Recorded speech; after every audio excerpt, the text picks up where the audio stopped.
That root 5 is irrational. ठीक है, यहाँ आपको क्या दिया हुआ है क्वेश्चन कि आपको रूट 5 को जो है इरेशनल प्रूव करना है।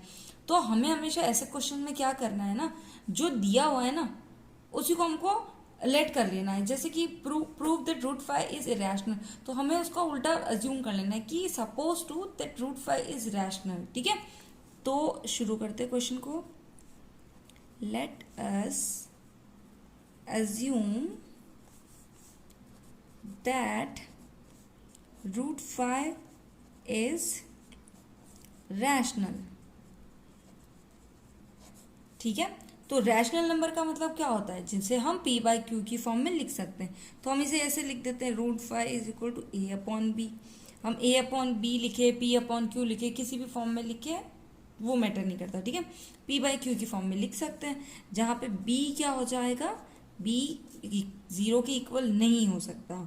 और a और b जो नंबर हो जाएंगे, a एंड b, वो क्या हो जाएंगे, को प्राइम नंबर्स हो जाएंगे। को प्राइम नंबर्स क्या होता है बच्चों, जो जिनका HCF, जिनके बीच का जो हाईएस्ट कॉमन फैक्टर HCF जो होता है वो क्या होता है, हमेशा 1 होता है। ऐसे दो नंबर्स जिनका HCF 1 होता है वो को प्राइम नंबर्स कहलाते हैं। ठीक है, अब हम आगे करते हैं, इसको हम सॉल्व करते हैं। अगर b को हम इस साइड लेके जाते हैं तो वो क्या हो जाएगा, root 5b is equals to a। ठीक है, अब हम इसका स्क्वायर करते हैं, दोनों साइड में स्क्वायर करते हैं, स्क्वायरिंग ऑन बोथ साइड्स।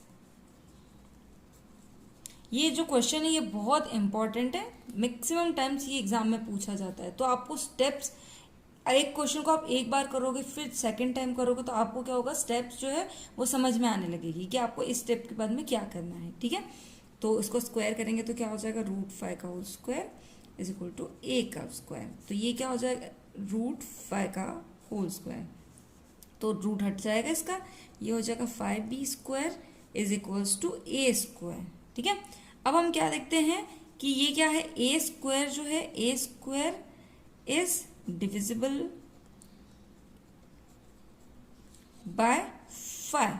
ठीक है, तो ये जो है अगर किसी नंबर का स्क्वायर किसी नंबर से डिविजिबल है तो क्या होता है ना, वो नंबर खुद भी उसी नंबर से डिविजिबल होता है, divisible by 5। Suppose to 2 square is equal to 4, 2 square is equal to 4, तो ये क्या है, 2 से डिविजिबल है, तो ये नंबर 2 ये भी 2 से डिविजिबल होगा। इसी तरह से कोई भी हो गया, 25 हो गया, वो 5 से डिविजिबल है, इसका मतलब 5 भी 5 से डिविजिबल है। ठीक है, तो अगर किसी नंबर का स्क्वायर एक कोई अदर नंबर है उससे डिवाइडेड है तो वो जो खुद नंबर है जिस नंबर का वो स्क्वायर है वो भी डिविजिबल होगा 5 से, उस नंबर से, सॉरी। ठीक है, तो इससे हम लिखते हैं इक्वेशन 1 लिख देते हैं हमारी। ठीक है, अब हम क्या सपोज करते हैं, ये रफ वर्क हो गया हमारा। अब हम एक चीज सपोज कर लेते हैं कि सपोज टू a जो है 5c है, a is equals to 5c। c यहाँ पे कोई भी इंटीजर है, c को हम सपोज कर लेते हैं कोई भी इंटीजर हो सकता है वहां पर। ठीक है, तो अब a की वैल्यू थी, a की वैल्यू हमने क्या रखी है, 5c। तो अगर इस वैल्यू को हम इसमें रखते हैं तो क्या मिलेगा हमें, 5b square is equal to a की वैल्यू 5c इसका होल स्क्वायर, इसका मतलब 5b square is equal to 25c square.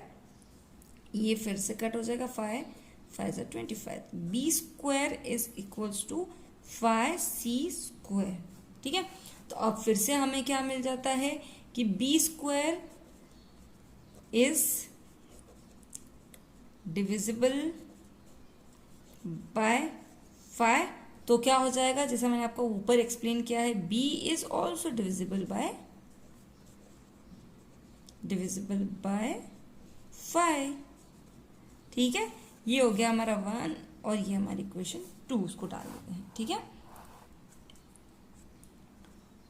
तो अगर ये a और b है, जैसे अगर रूट 5 हमने क्या लिखा था, root 5 is equal to a upon b, लेकिन अगर a और b इनके कॉमन फैक्टर्स हमें मिल रहे हैं, 5 जो है इनका कॉमन फैक्टर्स है, तो a and b are having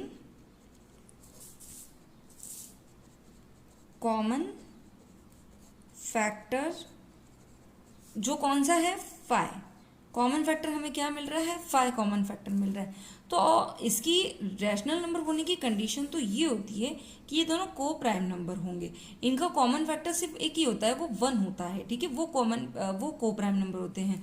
तो यहाँ तो कॉमन फैक्टर हमें फाइव मिल रहा है, तो इसका मतलब क्या हो जाएगा, जो हमने एज्यूम किया था कि रूट फाइव एक रैशनल नंबर है, वो क्या है हमारा, रॉन्ग है, ठीक है। तो a and b are having common factors which is against our hypothesis।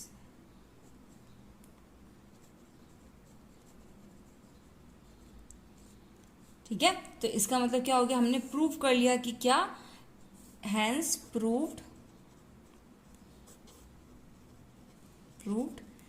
जो क्वेश्चन में आपको क्या दिया है, रूट फाइव इज इरेशनल।